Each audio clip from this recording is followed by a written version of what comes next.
We're back! Someday I know that life will get better. Someday the pain will overcome. Don't be afraid that you might fail. Just keep on going. Pwersahang nahigop ng isang oil-coated underwater pipeline na may umaatikabong bilis ng parang isang ipo-ipo. 5 kalalakihan ang natagpuan nila ang sarili nila sa isang sitwasyon na hindi nila lubos maisip na mangyari.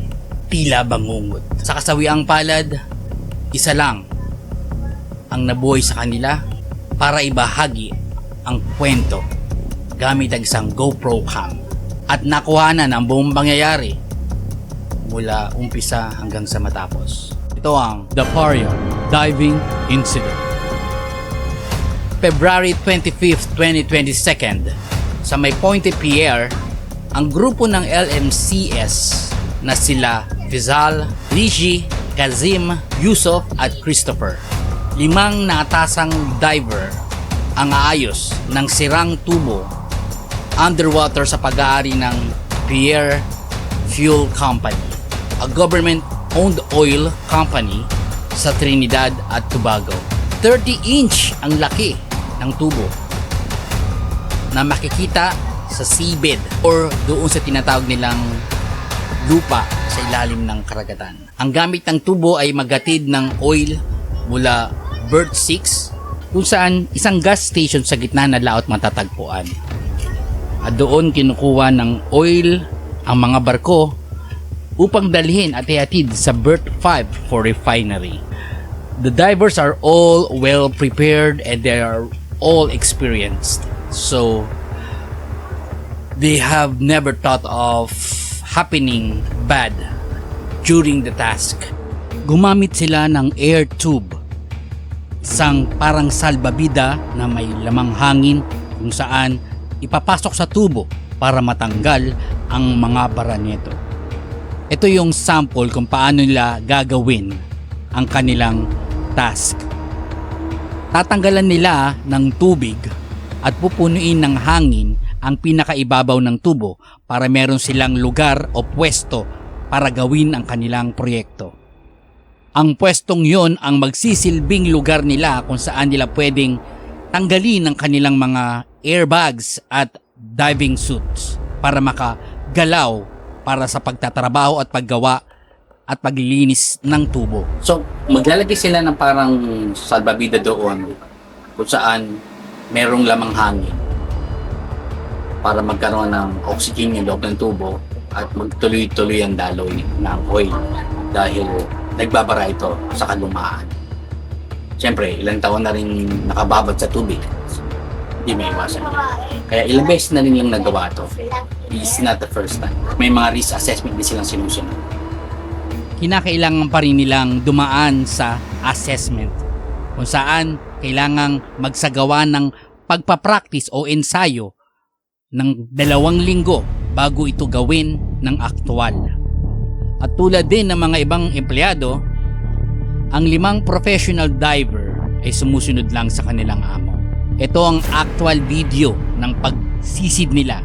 Makikita mo sa drawing na ito na ang plug ay pressurized. Tutulak ito pailalim ng tubo habang ang nasa ibabaw naman nito ay mag-iiwan ng hangin pahigop sa loob ng tubo. At iyon ang magiging dahilan ng kanilang kinatatakutan. Nagsimula na nga ang kanilang trabaho. Walang pag-iimbot ang 5 na ginawa nila ang trabaho. Nirilis nila ang plug mula sa kanilang kinaroroonan at doon nga humigop na ng hangin mula sa kanilang pwesto papasok sa tubo. Dahilan upang gumawa ng vortex sa tubig ang hangin na nagmula sa kanilang pwesto. Vortex na parang isang ipo-ipo sa tubig. At doon na nahigop ang 5 diver papasok sa tubo. Yung pressure na nagsimula galing sa loob ng kanilang kinalalagyan ang gumawa ng hangin papasok sa loob. Nagmistulang mga laruan sila na ibinalibag papasok sa tubo. Ganun kalakas yung hangin na yun. Ganun yung pressure na yun. Sa isang kisap mata, natagpuan na lang nila ang sarili nila na bumabalibag habang gumagasgas ang buong katawan nila sa loob ng tubo kasabay ng ilang oil na pwede nilang mainom o malunok pumasok sa baga. At kahit sino kapag ka nasa lugar na iyon, wala kang may isip kundi ang tumawag sa Panginoon. The only thing I remember able to do was cover my head like in the fetal position. After that, all I remember, I didn't even remember actually getting pulled in the pipe. I just remember going hurled through the pipe at unbelievable speeds. I couldn't hold my breath no longer, man. Truth. When you're holding your breath for too long, after a while, your body, your lungs just fight. Yeah, waist close, you see a noise.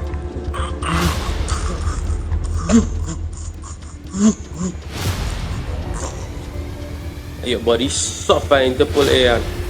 An unbelievable nightmare. Your eyes burning. Every time you try to open your eyes, it's burning. You're pitch black, you can't see nothing. Your throat burning. Your ears ringing. Your body sore. And at that point, I tell myself I was gonna dead. At sa loob ng 90 seconds, wala silang ginawa kundi ilaban ang kanilang buhay sa loob ng maliit na tubo na yun. Hanggang sa naramdaman nila na bigla silang huminto. Na-stuck sila sa tubo. Doon nila napagtanto na hinigop sila ng hangin. Natagpuan nila ang sarili nila na magkakasunod sa loob ng maliit, madilim, malangis na tubo. Habol hininga, walang oxygen, walang liwanag. Malinaw pa sa alaala ni Christopher ang nangyari sa mga oras na yon. Natrap ang 5 magkakaibigan sa loob ng pipe under 120 feet sa ilalim ng dagat. Disoriented ang utak. Sa mga oras na yon, si Chris ang nakakapag-isip lang ng matino.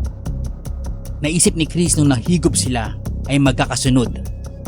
Naabutin ang kanilang mga paa sa balikat ng sumunod nito hanggang sa huli. At kung sino man ang nasa hulihan, siya ang tutulak pataas sa 3 nakatapak sa balikat nito. Sinimulan nilang pagpatong-patungin ng kanilang mga paa sa balikat ng bawat isa.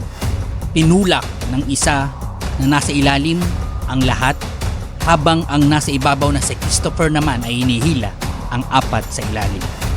Doon nagsimulang nagkaroon ng paggalaw sa loob ng tubo ang 5 professional diver.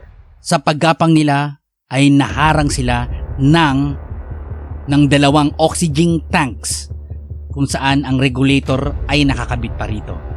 Kinuha ito ni Christopher since siya ang nasa unahan at sinabihan ang 4 na piliting gamitin ng oxygen kahit zip lang upang mawala ang oil sa kanilang system dahil yun ang sanhi ng kanilang pagkahilo din. Itunuloy pa rin nila ang kanilang paggapang sa tubo. Unti-unti nilang napupuna na tumataas na rin ang tubig sa loob ng tubo. Napuna rin ni Christopher na ilan sa kanyang mga kasama ay nahihirapan ng huminga. At yung iba naman sa ulihan ay nababarahan ang bawat isa dahil sa hindi paggalaw ng maayos nito sa kanilang naramdaman sa katawan. Nagdesisyon si Christopher na mauna, bumitaw sa link. Sinabi niya sa mga kasama nito ang pwedeng mangyari.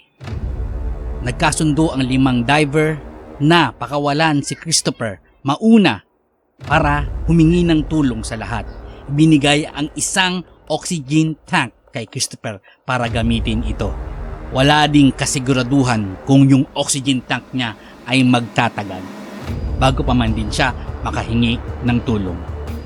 With his diving instinct as a professional diver, humigop siya ng malalim. Hinigop niya ang natitirang oxygen sa tangke, iniwan ito at patuloy na gumapang sa loob ng tubo. Sa di inaasahang pagkakataon, sa kanyang paggapang sa tubo, nakapa niya sa unahan ng kanyang ulo ang oxygen tank ulit. Hinanap niya kagad ang regulator nito upang isubo sa bibig. Napuna niya na wala ng mouthpiece ang regulator. So, ang ginawa niya, isinubo niya ang buong regulator. Kaya itinuloy niya ang paggapang at pakikipaglaban sa buhay niya. Sa gitna ng dilim, hirap, at langis sa loob ng makipot na tubo. Napadaan ulit si Christopher sa isang air pocket sa loob ng tubo kung saan pwede silang magpahinga. Doon, walang tubig na dumadaloy. Sinimulan niya ulit ang paggapang sa loob ng tubo hanggang sa makita niya o maramdaman niya na tumataas na ulit ang tubig sa parte kung saan siya gumagapang. At sa mga oras na iyon, narinig niya na tinatawag ang pangalan niya ni Faisal. Wala siyang kamalay-malay na kasunod niya pala si Faisal na gumagapang sa tubo. Mula sa bend na tubo na kanyang pinasok, naisip niya kung ano ang lagusan nito. Sumipa siya paakyat mula sa nakabend na tubo at walang iniisip kundi mailigtas ang kanyang mga kasama at humingi ng tulong. Napunan niya rin na pagod ng katawan niya pero hindi siya pwedeng sumuko sa mga oras na yun. At eventually, narating ni Chris ang pinaka-tuktok ng tubo. Nakaligtas si Chris pero hindi pa doon natatapos ang kalbaryo. Nagpadala ng rescue team ang Paria Company para iligtas ang mga kasama nito sa tubo sa ilalim ng dagat. Pinilit nilang gapangin at suyurin ang mga tubo sa ilalim ng dagat, damahin kung may kumakatok pa ba or may buhay pa sa loob nito kahit walang kasiguraduhan. Naramdaman nila ang pagkatok ng mga diver sa loob ng tubo at bumilang pa rin ng ilang oras. Hindi alam ng mga LMCS diver kung paano isi-save ang mga kasama nito sa loob ng tubo. Nakakalungkot isipin na dumaan ng ilang oras pero wala pa rin silang ginagawa para iligtas yung 4 na kasama ni Christopher. Imaginin mo sa loob ng tubong masikip na may mga oil, walang enough na oxygen, bugbog ang katawan, unti-unti nang nawawala ng pag-asang mabuhay ang 4 sa loob ng tubo.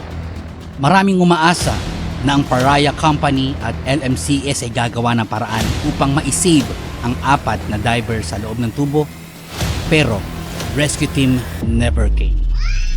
Ilang araw ang lumipas, nakita na lang nila na inailabas na ang 4 na katawan ng diver sa loob ng tubo. Walang buhay.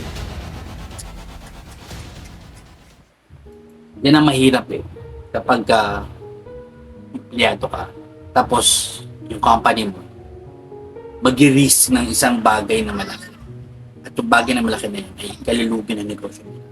Katulad nun, kung puputulin nila yung tubo na yun, maraming oil ang masasayang na i-invest nila. So they have to choose kung the life of those people stuck on the drainage or stuck on the pipeline or their investments. And unfortunately, they stopped the rescue team. Obviously, they choose not to rescue the people. Instead, they choose to rescue their profits.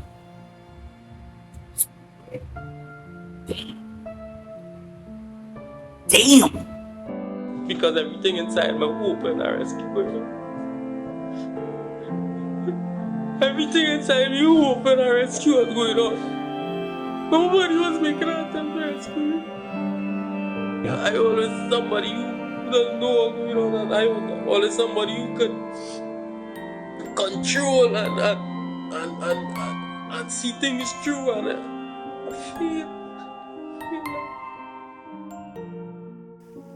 Obviously, everybody knows who's to blame, and it's an accident. So nobody wants that to happen to them. Lalo na sila. To be there in that situation is unimaginable. So we have to thank God. We thank God for our family, for the good health, and we have to be more appreciative. Again, hope this will give a lesson to everybody who's working out there na taking a risk for their family to do the job that they have to do, lalo na sa mga sa mga construction workers at saka mga tulad nila na napakadelikado ng trabaho. Please always take care of yourself. Again, this is Wild, Peace and Love.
I'm trying to come up. General. Yeah. Yeah. Right behind you, man. All right behind you? You're right behind me? Yeah. Huh? You don't know when to come up?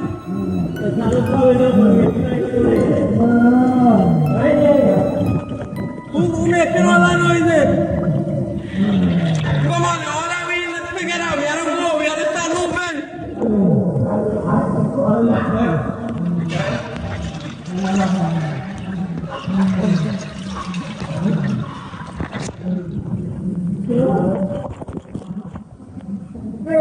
Yeah. Where you at? I don't know. I'm trying to come up. Trying to come up.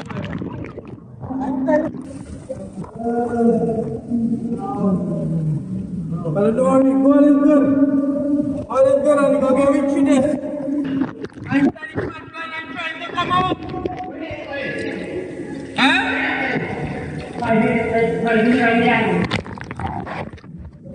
Yeah.